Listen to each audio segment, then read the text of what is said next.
the show here from. Wait, start it over again, Rebecca. I'm going to record this, but I want.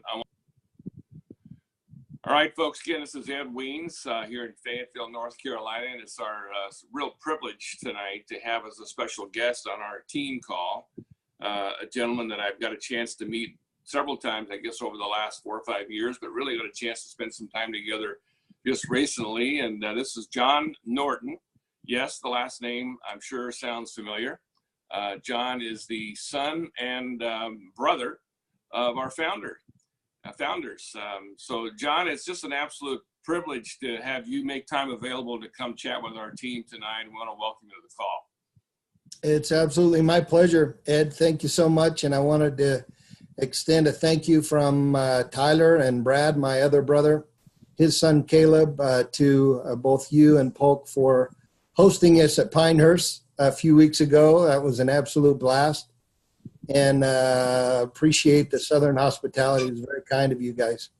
Well, it was great to have you here. I was so tickled when Tyler reached out and said you guys were coming to the Masters and you had that open date. And I know it was like 3 or 4 hour drive to get up here, but again, we went to Polk and he was able to pull the strings and get us all together. It was great to spend some time with you and be in absolute awe of the distance of your drives. This guy can hit the ball a country mile, but it was fun to have you here. I've just got a couple of some thoughts, some track thoughts here I'd like to kind of pursue with you tonight and have you share with us. You obviously have a perspective on this whole thing called ASEA that few people do. Just being in the family, I'd like to have you kind of just take us back to when this was a whole new thing, and you obviously were already out of the house, and your career track, and your dad in his retirement years starts this project that at some point you became aware of. But kind of give us a little peek into the what the history of this looked like from your perspective, which is different a little bit than your dad's and even than Tyler's. So I'd love to hear that. Okay. Well, I'll take a few minutes. You're welcome to cut me off and go a different direction. Ed, I'll let you drive. You tell me what you want to talk about. Okay. But I look back on those days with real reverence because we felt like there was some divine intervention to us receiving this technology and feeling a huge sense of responsibility to get it to the world. I'll kind of run through how it took place quickly. My dad, as you know, had a very successful career, ended up working for Kraft General Foods out of, initially it was White Plains, and went to Lake Forest, Illinois, and he retired there. But before he did, he had been asked to do some strategy work for these major corporations. And he had studied the strategy plan for 4 or 5 Fortune 100 type companies and felt like they were missing a piece that closed the loop. And when he worked on this strategy and literally closed the loop and ultimately published some things under the name of StratLink, there were some companies that were very, very impressed with this. In fact, Harvard Business School wrote a review on his process. And so companies were coming out of the woodwork asking for his help after he had retired to Park City, Utah, which is where he had always wanted to retire. And this little company that had this technology initially reached out to him and said, "Can you help us?" He said, "I'm kind of busy. I'm retired and doing some stuff." They said, "We just need one day." And he went up and spent a whole day with them. And this little company had spent about $16 million, gone through 3 or 4 CEOs, and hadn't made a dime. And they asked him what they should do. And my dad gave him some good direction. And they said, "Would you run this company?" He said, "Nope, no interest. I'm retired and happy." And they said, "What if you were to buy the technology and we'd reinvest with you?" He said, "I don't think I'm interested, but I'll help you out one day a month."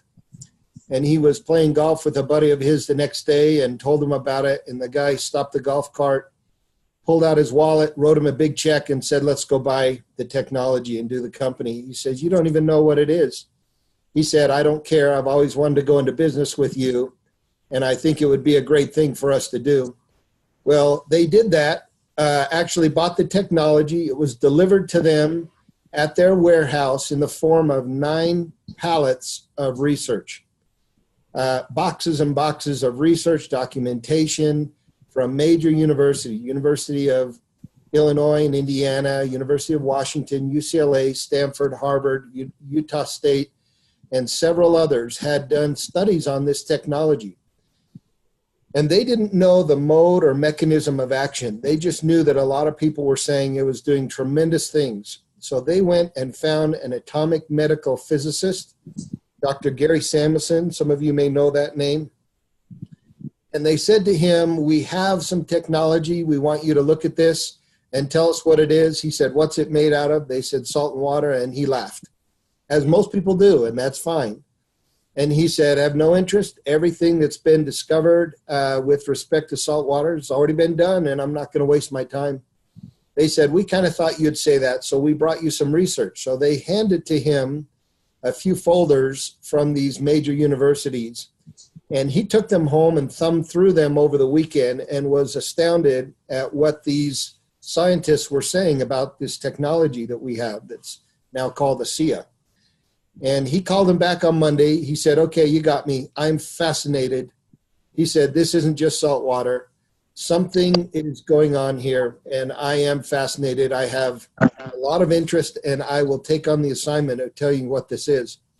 So he took it to his lab and studied it for a long time, found out what molecules were in the water, and then went and basically shut himself into a room at the University of Utah for months. Several months, and eventually called my dad and said, do you have any idea what this is? And my dad, of course, said, no, that's your assignment. You need to tell us. And he said, well, I'm not going to do it over the phone. Come into your office.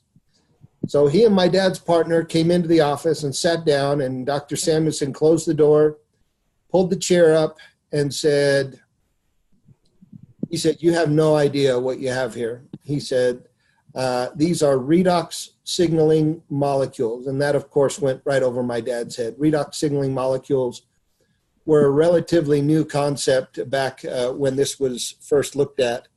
And the entire scientific community, including most major universities, were studying them because they knew that if they could figure out redox signaling molecules, it was the key to health and wellness in the body.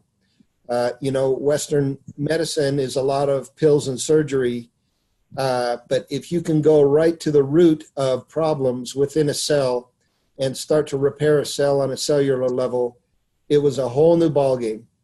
And so my dad said to him, tell me what a redox signaling molecule is. He said, well, there's nothing like it in the world. It's a miracle creator. You've got something here that is so unique that I can't even say it's like this or like that.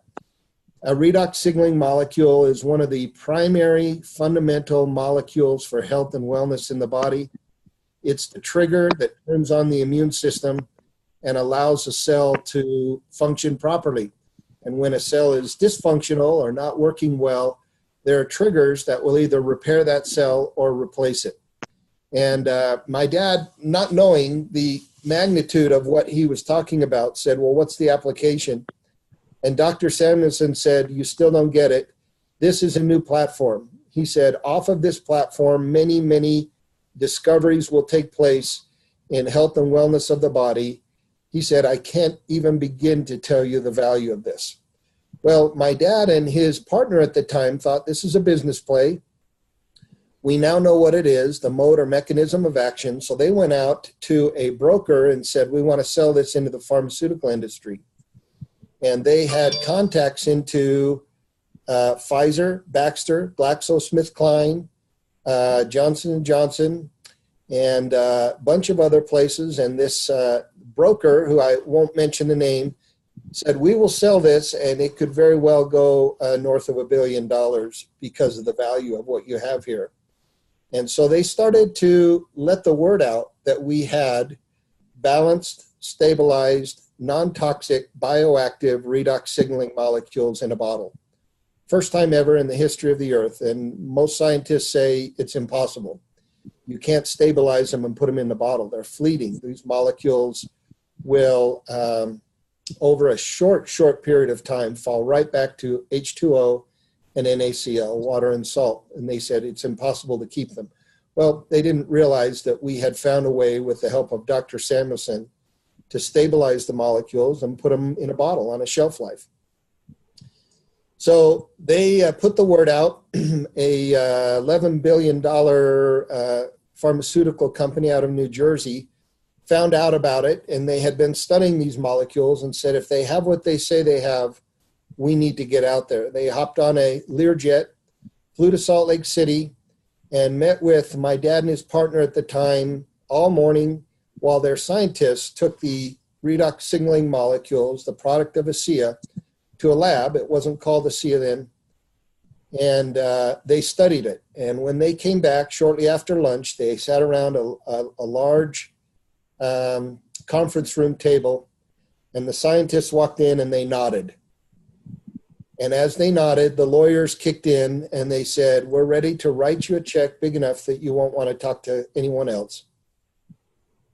And they said, now tell me what that means. They said, well, we'll write you the check, but if you cash it, you've got to give us all that you have, all your documentation, all the many patents, dozens and dozens of patents, all the product and all the machines that make the product.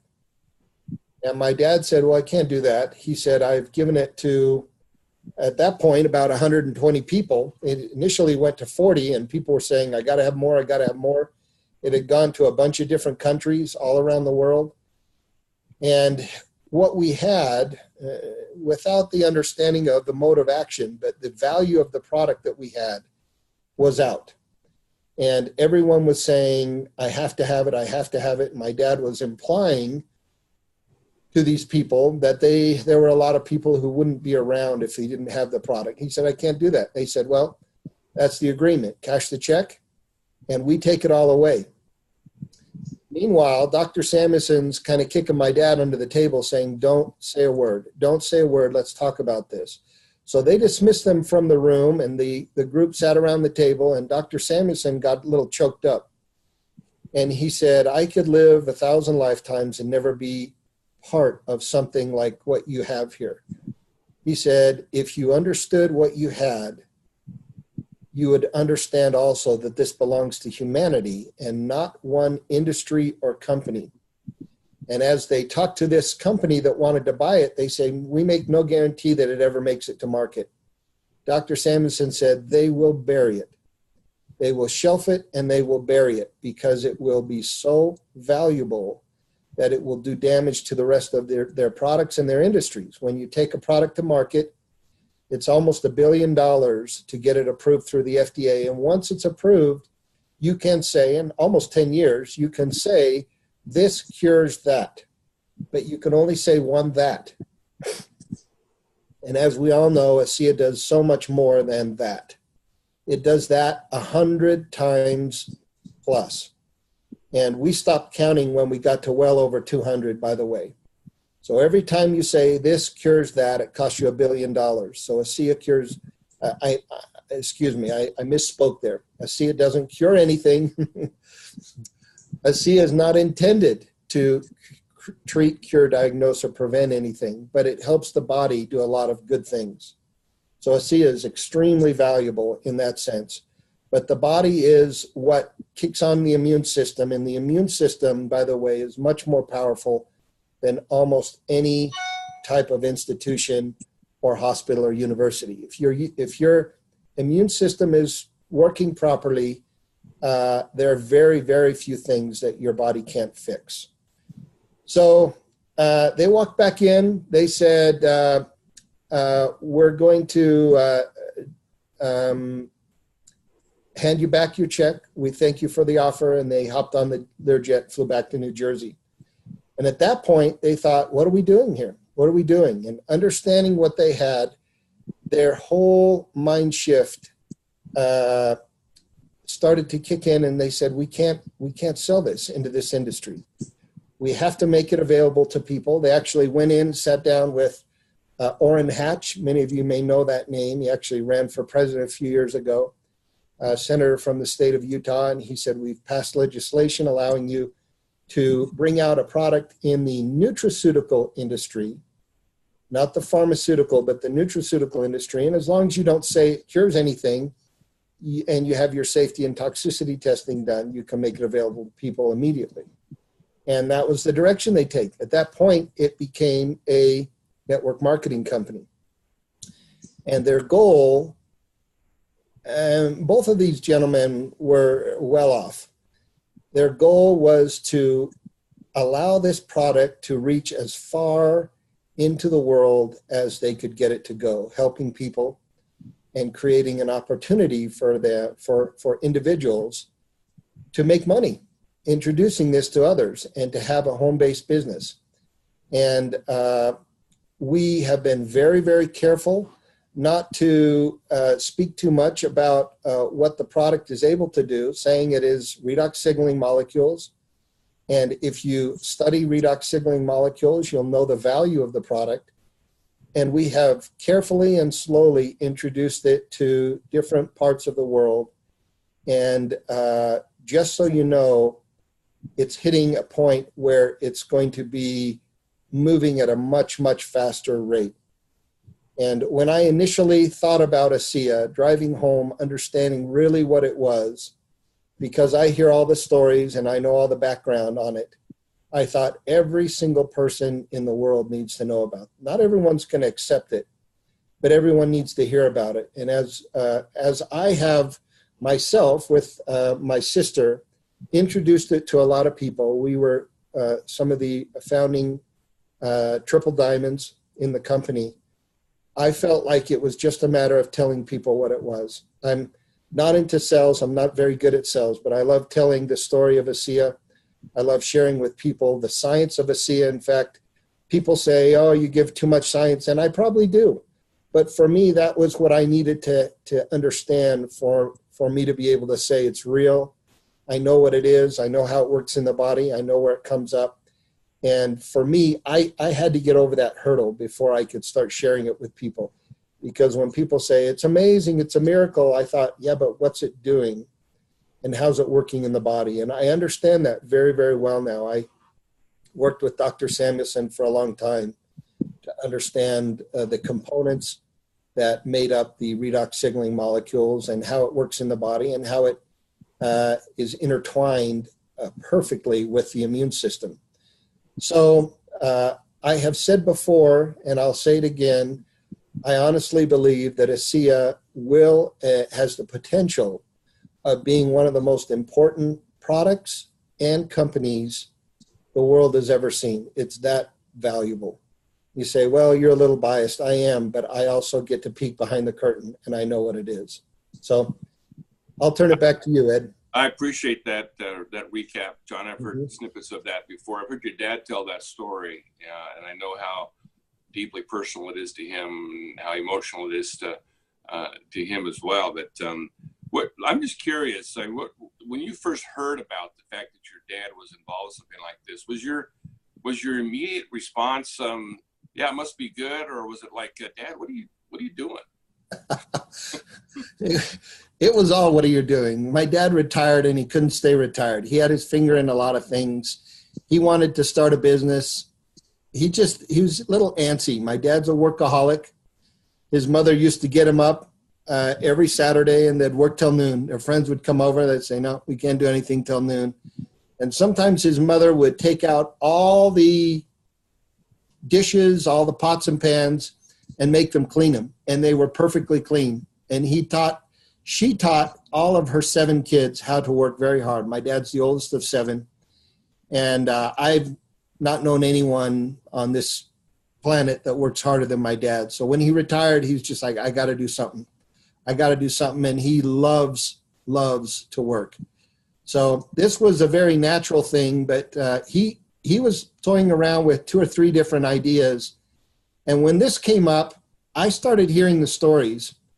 And Tyler would hear the stories, and Tyler took a little bit and gave it to some of his friends, and I took some. And at this point, it was literally in the gallons that you kind of walk out of the store with. So we were able to use the machine and put it back into gallons. And I had given it to a few people in my neighborhood that I knew were struggling with things. And the stories make me weep when I tell the stories of the value that it brought to them and their appreciation. And at that point, we met at a family again in a little restaurant right between all of us here in Utah. And we all kind of looked at each other and thought, we have been dealt a hand we have to play. And at that point, we all had a testimony of what it was. We knew that it was extremely valuable and helpful and able to change lives and help people tremendously. And my dad said, I've retired a couple times. I need your help. Will you help? And all of us said, Dad, we have to. Absolutely, we have to. So we've all kind of chipped in a little bit. Nancy and I sat in a room with 18 people to start this thing and said, who wants to do it? And we all said, yeah, we'll do it. There were wasn't any real science for us that we could use. There were no presentations, no brochures, no pamphlets, no samples. So it was just a lot of telling the story. But I thought, there's a need for people to come out and share this, and it will spread exponentially, and it has. And we're getting to a very, very critical point. You're going to see ASEA double in size the next 2, 3, 4 years, again, my belief. Was the network marketing aspect of this a hurdle for you at all, or was that, or for your dad? It was for all of us. There was a stigma with it. And we sat down as a family and said, look, it's not who my dad is. He was corporate America, and he didn't understand it. Once he understood the model, he says, this is amazing. This is amazing. You cut out all the advertising, marketing, middle management, and you hand it to people and let people talk. And when they do, they get paid. It's the most amazing model you can imagine. And I sat in a room with a guy who knew what he was talking about. He said, okay, if all of this is true, if what you've said is true, how many people can you talk to every month and tell people about this? And people would say 10, 20, 50, 30. And he'd look for a guy who'd say 2.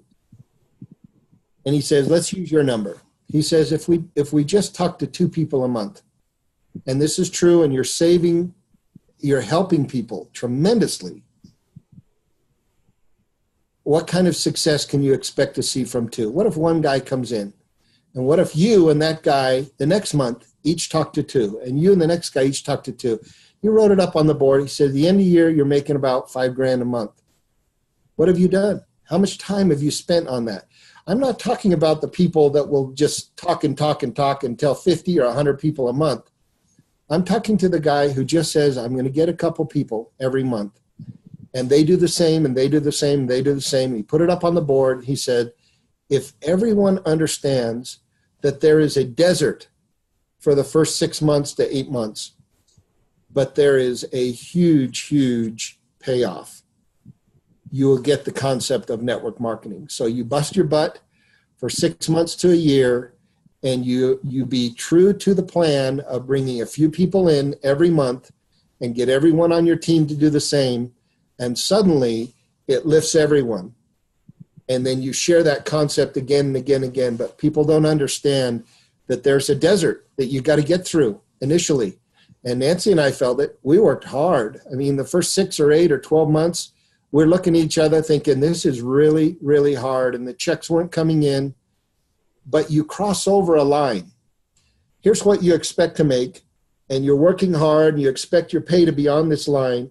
And it's well below, but at some point it crosses over the line, and you make a lot more than you should be making really with the effort that you put in. But that's the exponential concept. I'm a finance guy, so it makes perfect sense to me after having studied it a little bit. And I can honestly say that someone who doesn't have sales experience can make very, very good money in this business just by sharing the story. It's a powerful enough product that it can do that. I, obviously love and am so appreciative, as are all of us, for the history and what went into this early on. We're 10 years downstream now from that. Are we kind of where you had thought or hoped we would be as a company? No. No, and I'll tell you why. Early on, my dad said this will be $1 billion company. He expected it to go faster, but none of us had experience in network marketing, and we felt like the biggest concern that we had was we couldn't tell people really the value of ASEA by saying it does this and this and this. So we just allowed people to figure it out on their own. We said it's very valuable. It's a set of molecules that the immune system uses, and it went slow. Once we started to grow, the company was concerned that we would get too big too fast, and the structure at the bottom wouldn't be able to support it. So they slowed down for a few years, and they said, let's get all the currency stuff in. Let's get the VAC. Let's get the compensation plan. Let's get the science buckled up. Let's make sure we've got the right scientists backing us. And so they slowed way down, and they said, we need to build a base so that this can be $1 billion company. Because if the base is small and we don't have the right systems in place, IT and technology and everything else, this thing will get so big that it will teeter and fall, and people will get frustrated.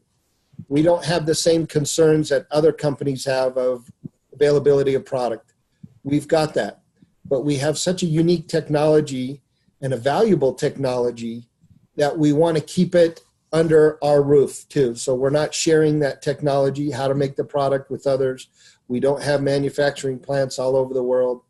So it's a unique business, and we've kind of had an attempt to slow grow it for a few years, but we're ready to run quickly. In fact, I don't think there's a better time now, even backing up the last 12 months, to be in ASEA. I still think it's young enough, it's pre-Asia enough, and it's pre-growth enough that anyone who wants to get in and just really hit it hard for 10, 12 months can see huge, huge value going forward, because I think it will grow with us.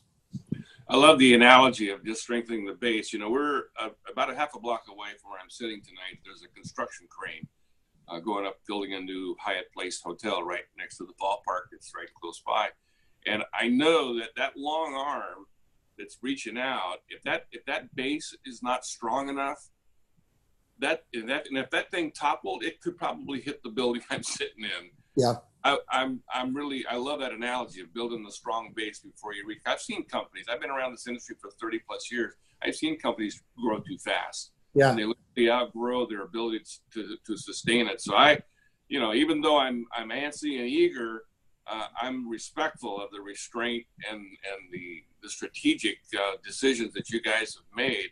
And I'm one, as you probably know, I think I've told you this, John, we heard about this 9 years ago. And Rebecca, thankfully, took the trip out and kind of met with, you folks and came back and enrolled us. I'm the slow one. It took me almost 5 years to finally get it.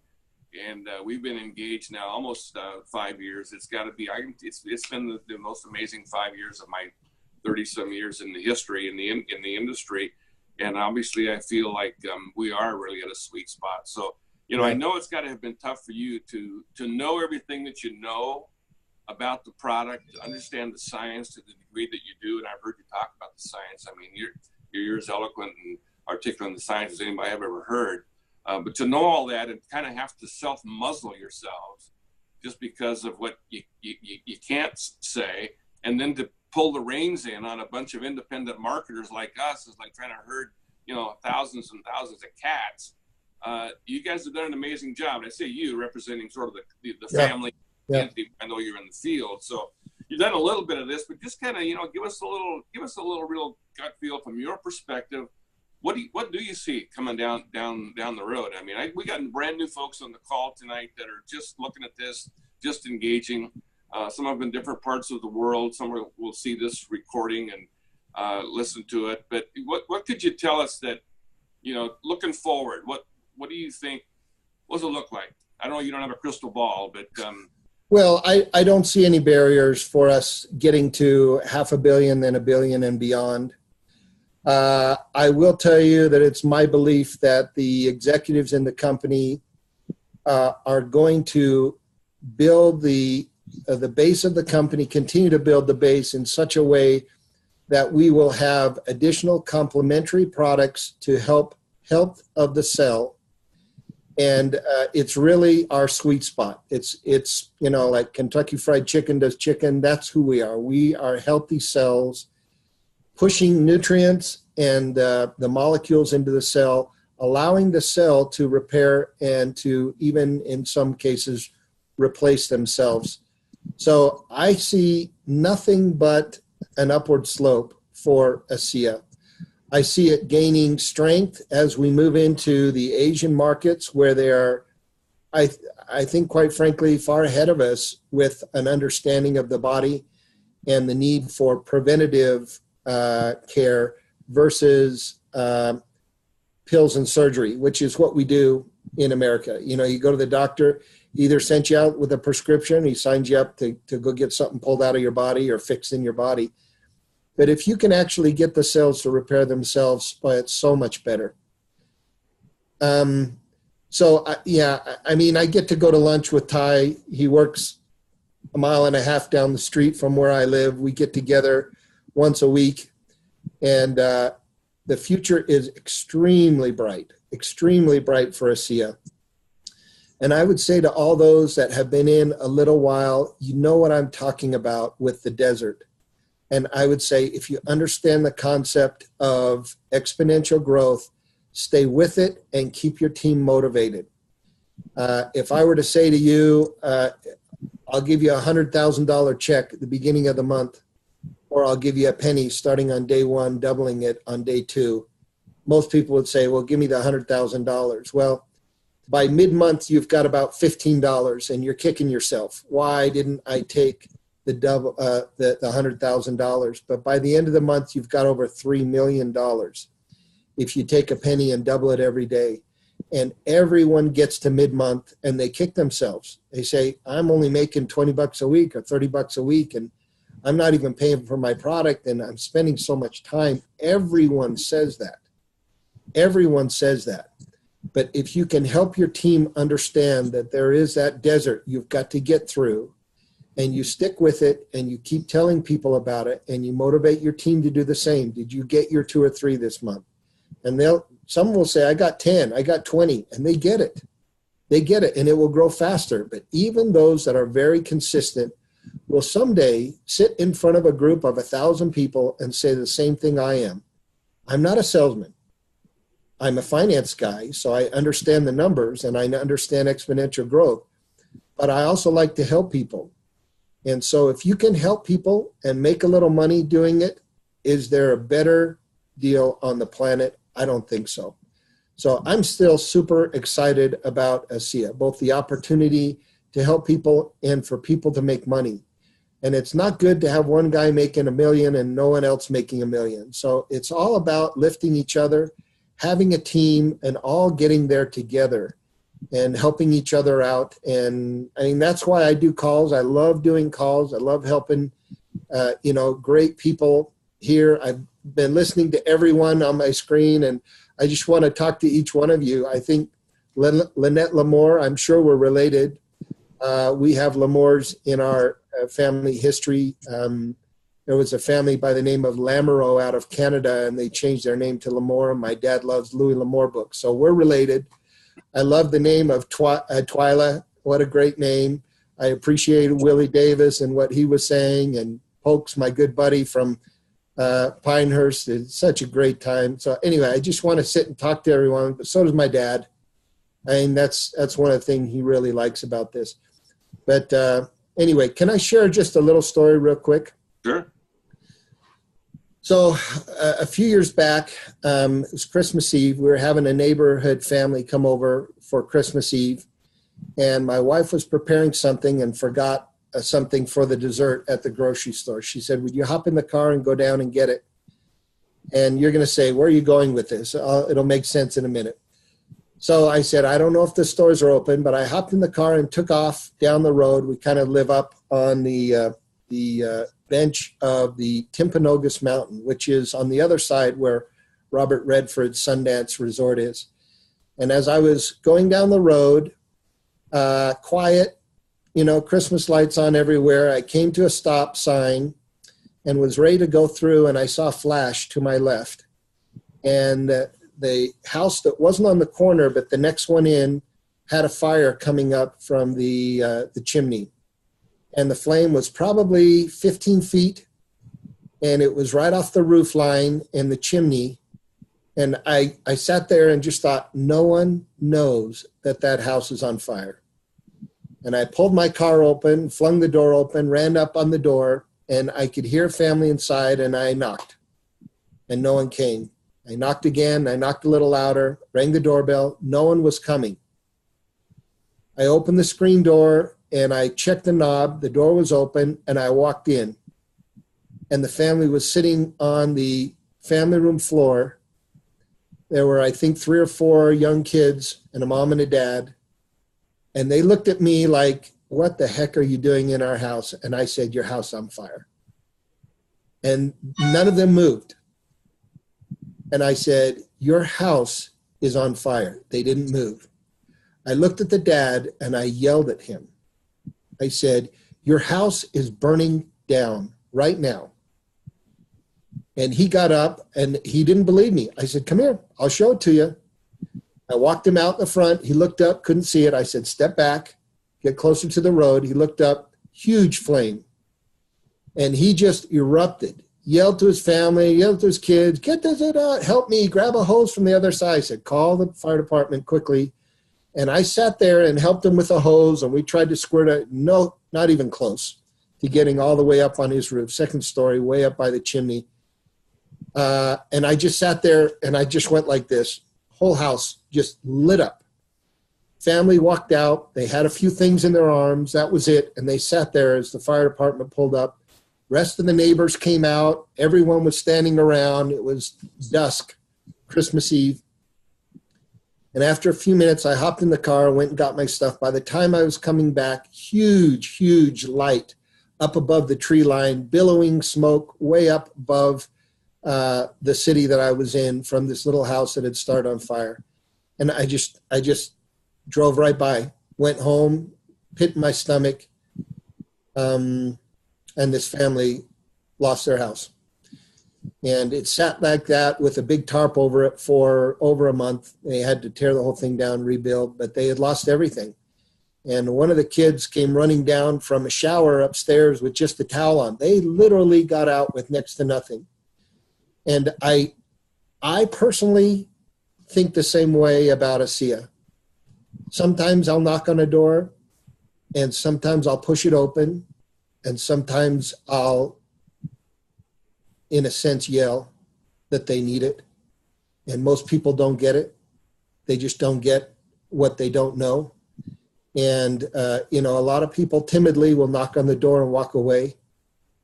But knowing what I know about the value of ASEA and what it can do for people, I oftentimes push the door open and get them to look right in my eye. And I say, you need this. You need to look at it. You need to study it. It's that valuable for you. And that's the way I've thought about this product for a long time now. And when I see people that are struggling with things and they try to paint me into a corner on a network marketing product that they don't need, that's just a pyramid, I think, guys, you've got to look at this. This is so valuable. And that's the way I look at ASEA. Well, thank you, John, for that. That story is obviously telling, but I want to thank you on behalf of not just this group that's on this call tonight. I know I've been getting chat notes and notes of gratitude, but I want you to be able to convey to your father and to your brother and the rest of your family our gratitude. And on behalf of our larger team that's not even on this call tonight, just know that we're just deeply grateful for the price that you paid, the effort that you put into this, the belief that you had early on, and for the integrity to make the commitment to not take the check, but to bring this to market the way that you did and allow us to experience the product and the opportunity. And we feel like we're stewards of what you folks have passed on to us. I'll never forget your dad saying at the conclusion of a convention, my first convention, he said, take this company where it needs to go. And he really kind of just gestured to us. And I felt like my hands were extended receiving what he was handing off to us, like in a relay race. Take this to the next leg of the race, because he was kind of, he'd done his leg, and pass it off to us. And I feel that responsibility. I know this group on this call tonight feels that, and your insight and your historical perspective on this and your commitment is just, it's living on. And I appreciate you taking the time tonight to share with us. Thank you, Ed. Thank you. Thank you. It's been wonderful being with your team. I'm here for you. Happy to help. Love you all. My dad would give you a hug if he could. He just appreciates people who help get this out to the world. So thank you. Thank you so much.